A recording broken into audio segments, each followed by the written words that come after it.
Well, so moving on, I guess. So, like I said, landed in Germany, met the awesomest group of guys, became part of a family, 2 infantry. Um,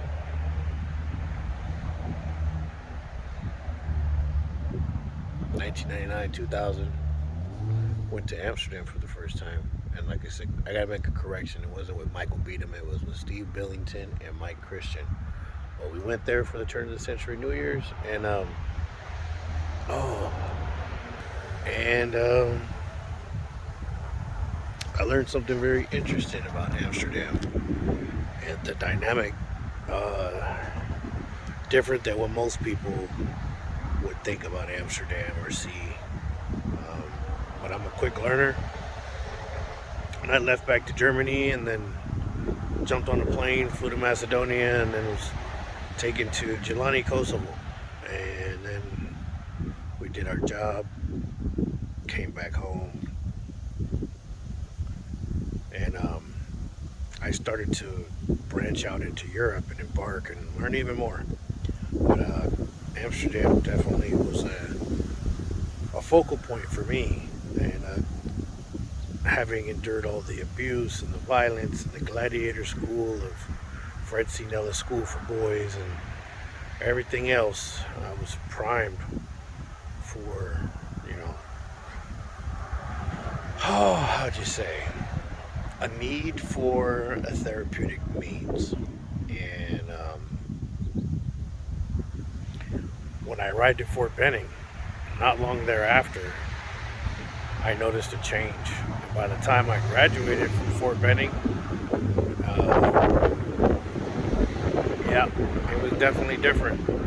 I think it was an accumulation of all that potential energy that was released through stress and pressure, because that's what they do. They're going to go there and they're going to break you. So any inhibitions you may have, like for say example, if you were abused and there's a potential propensity to do certain things or whatever, that could be the activating event that releases that. And definitely there was a change, because I knew that was now my job, and there was an expectation. And so that detrimental experience in life uh, was overwritten by just, a child is usually love, and it's just usually a beautiful, wonderful thing. But when you impose violence and abuse and all that stuff, you can make a monster. But I firmly believe that if that child was not supposed to be a monster, because there's some people that just got a monster that's just marinating there without any negative life experience. But there's some people that was not their path. But other people may have imposed harm or hurt onto them, and so that good in them can keep that monster at bay. Um, but then they may hit a sequence of life challenges that could be an activating event that can, set off a whole new path. But I can speak from experience that when people hurt you, you have a propensity to potentially go fuck some people up, And if you weren't protected and you see people harming other people, you want to hurt those people, that hurt other people. So, I mean, if you're a soldier and you're sent to go stop people that are hurting other people, that could potentially be a good thing if it's kept in check, is what I'm saying. But a good person that may have negative imposed on them may be able to overpower any potential negative tangent. But there could be something that may put that control or that restraint to stress. And I think that Fort Benning definitely was an activating event, because that now it would become my job or my responsibility to go to certain levels. And I realized that So when I got to Germany, it was like there were some incidents that happened in Georgia and there were some incidents that happened in Germany. I was protecting other people. And, you put me with 2 Infantry Regiment. I was unaware about the discourse, or between some of the people in the local population and the U.S. soldiers. And I went to a Beach Boys and Scorpion concert in Hamburg, and we were at a Mike's Beer Garden, and something jumped off, and it went bad, and that monster definitely came out, and but most other people saw that as a good thing because we're infantrymen, and they were like, yeah, because if somebody tries to hurt your brothers, you do what you got to do, and but when we came back from Kosovo, I went and dipped into the MDMA, and I saw all that just washed away. Now, I'm not quite an advocate for uncontrolled MDMA consumption, but I mean, this is 1999, 2000 I'm talking about, and I was alluding to this way back then in writing. Now it's actually being used as a treatment method. So, I mean, but like I said, it has to be a controlled setting. You wouldn't want somebody to just go out there, go wild, without a proper coach, I would say, and an intent and a purpose. Because that could definitely go wrong. Because MDMA, look up what the acronym stands for. Sorry. I'm just laying here on a bridge, looking up at this oak tree, and sharing with you guys these details. So, all this interesting, crazy stuff happened in Amsterdam and Germany and Luxembourg and France and Austria, Italy, you name it. It was just all over. Mallorca. And it started a journey, I guess you could say. And I made the connection between there and back home, which was San Diego, and facilitated some choices that I'm not so proud of. But later on, that's what led to this whole thing with Tony and Lo. When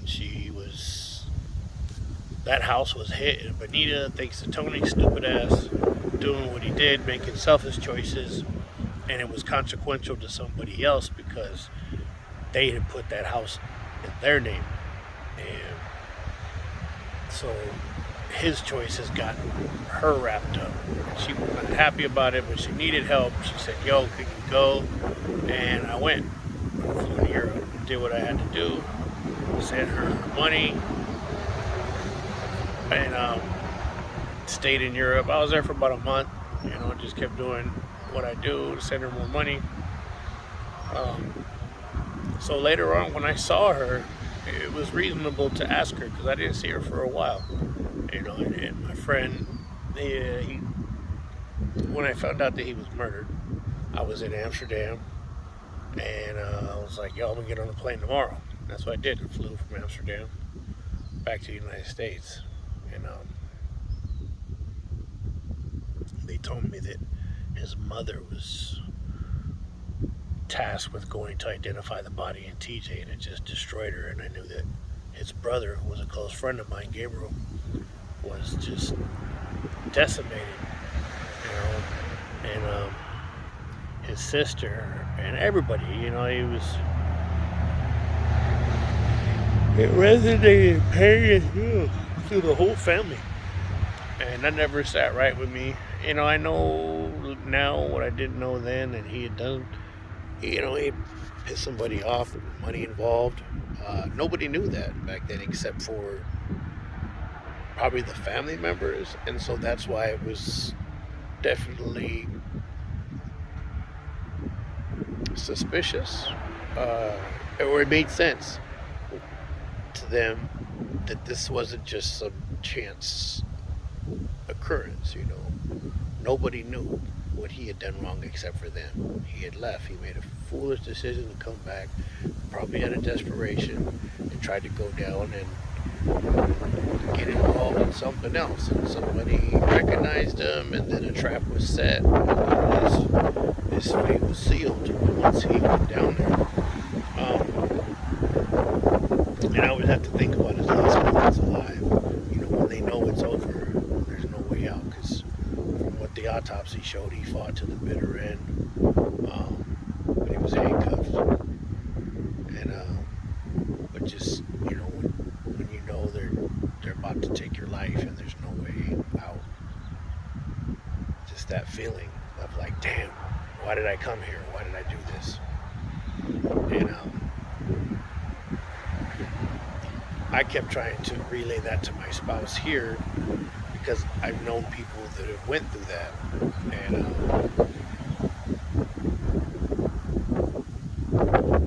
she just had no empathy, no concern, total disregard for what that feels like to know that somebody in your orbit, goes out in a bad way like that. Where there's nobody there to help them and they're just at the mercy of their assailants. Until it happened to her friend, our friend. When we met, I was in Sonoma before I moved down there. Like I said, she was smashing with my friend, and he would tell me all about what they're doing, and he kind of let on a little bit about her circumstance, but not too much. And so I got bits and pieces of it over time, and more so when she moved out and I filed for dissolution of marriage in March of 2022, because I found a box with all kinds of stuff in it. It filled in a lot more pieces than I had, but he was living at home with his parents. It wasn't, according to her, it was more to him than it was to her, but I don't know. I remember her saying that if it didn't work out with him, that she would have waited for old Cheddar Bob, Marvin Mace, which is kind of disgusting when you think about it. But like after everything that dude she put herself through, but everything that she lost as a result of that toxic relationship with Cheddar Bob, Marvin Mace, she was still willing to prefer it and go forward and put that individual as a role model to her son, man. That's when it's like, gosh, like how disgusting is that you would, you know what I mean? I mean, man, flipping it to me. Say I meet some smoking hot chick, but she's just toxic as fuck. She's in gangs and drugs, and she has a substance abuse problems, and she pulls me away from my family and says, hey, do this, and it's just like, and then I'm like, man, that's what I'm going to put as a role model for my daughter. If I had I don't have a daughter, or even for my son. But more so if I had a daughter, if I was going to put a toxic female, like super toxic, that like put so much divide in between my child and I, that I would be like, yeah, that's the person I'm going to put as a role model for my child. That's part of the toxicity that nobody really wants to look at or address, to include the individual who made that decision and the friends around her that make similar decisions that are hell-bent on protecting that choice that she makes, because it's, in their mind, it's attack against them because they also make fucked up ass choices, and if they don't defend her choice, then it seems like in their mind that they would be susceptible to criticism about the choices they make. But that's not what it's about. When you're talking about children and their future and breaking cycles, there's none of that selfish shit where it's me. It's got to be we in a village, and we as a village have to do the right thing.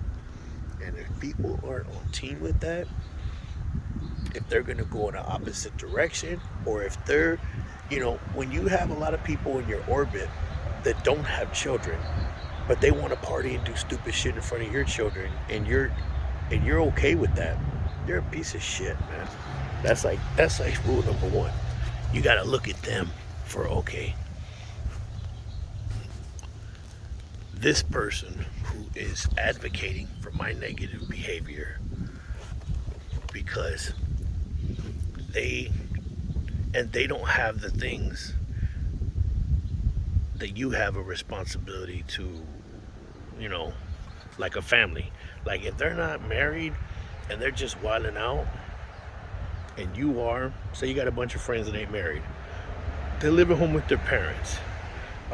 They don't own a home. You own a home. You don't, so with all these people, they don't have the same things to lose as you. So you got to keep that in mind when they're giving you advice that would be counterproductive to your life.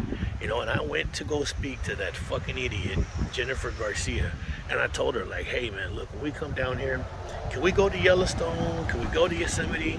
Can we do bonfires? Can we, play volleyball? Does everything have to be about like alcohol and drinking and partying and stuff? And I looked her in the face, and her husband understood it. He was cool. He's like, he gets it. Like, hey, yeah, man, there's consequences, repercussions, And I told him about all the suffrage. And this was before Mariana got killed, right? Because when Mariana got killed, then all of a sudden they're like, oh my goodness, and everything. Yeah, this is what I've been trying to explain to you, is like that we got to do better for the people in our orbit, because that could have been prevented. They never opened up their door to bring Mariana in. She might still be alive right now because they were too weak. How can weak people somebody got to be strong, right? But they never opened up their door to Mariana to bring her in. But when she died and was murdered, they were all like, oh God, look at me, it's all about me, because I'm sad for Mariana. Man, fuck you guys. Fuck you, Jennifer. You never fucking opened up your door to help her. You guys just want to be seen as the people. She needed your guys' help before she died. Did any one of you guys open up your door and say, nah girl, we're gonna do right, I got you, come on, let's go? Fuck no, you didn't, because you're too busy dealing with your own selfish, self-destructive permission statements to fuck up. So anyhow, so I went to Jennifer, and I tell Jennifer, like, yo, look, Jessica's making these how do you say, not ideal choices and everything, and it's like, and for the benefit of my son, like, can we do like bonfire, barbecue, can we do this, And she tells me, she looks at me, and she goes, John, well, I'm like on Jessica's side. I'm like, Jessica's side, there's no, we're talking about my son here and the influence in his future. There's no side. It's what's in the best interest of my son, our son. Because we're all alike. Like, she doesn't give a fuck, and I don't give a fuck. Like, I'm like, you don't have a child. You don't own a home. You're not a social worker. You don't have all these responsibilities and achievements to like put yourself in the same boat to say you don't give a fuck. Because it's easy to say I don't give a fuck or whatever when you done squandered a whole lot of stuff. And I'm not saying that this person does not have the potential. They have the potential and more, but they keep fucking themselves over and shooting themselves in the foot. And then they make up excuses for it. But the reality is, you can't be in a heart rut that long and it not be somewhere in there has to be your responsibility. So you got to take some accountability. And this individual has so much potential, but that potential isn't realized because of the negative choices they make, or the detrimental choices they keep making over and over. So when she was like, we're just alike, she doesn't give a fuck, I'm thinking like, man, if you had a kid, you would have to give a fuck. If you owned a home, you would have to give a fuck. If you had a job where you're a first responder, sworn first responder with the duty to that community, you would give a fuck. So for you to say that you guys are so much alike, and that I was looking at her like dumbfounded that I was asking something so simple that, hey, can we work together? Same thing when I asked her brother. It was just nothing but piss poor excuses. Oh, nobody's perfect. Like, oh man, dude, no shit. But we can do better. And when I went to the brother and asked for the help, same thing. It's like, hey, take a look at the dynamic of the family here. It's like, you made a bad choice. You left your daughters out here to be raised by a questionable mother and her husband. And the outcome was not quite favorable, but hey, they ended up going to college and yada yada. It wasn't the ideal circumstance.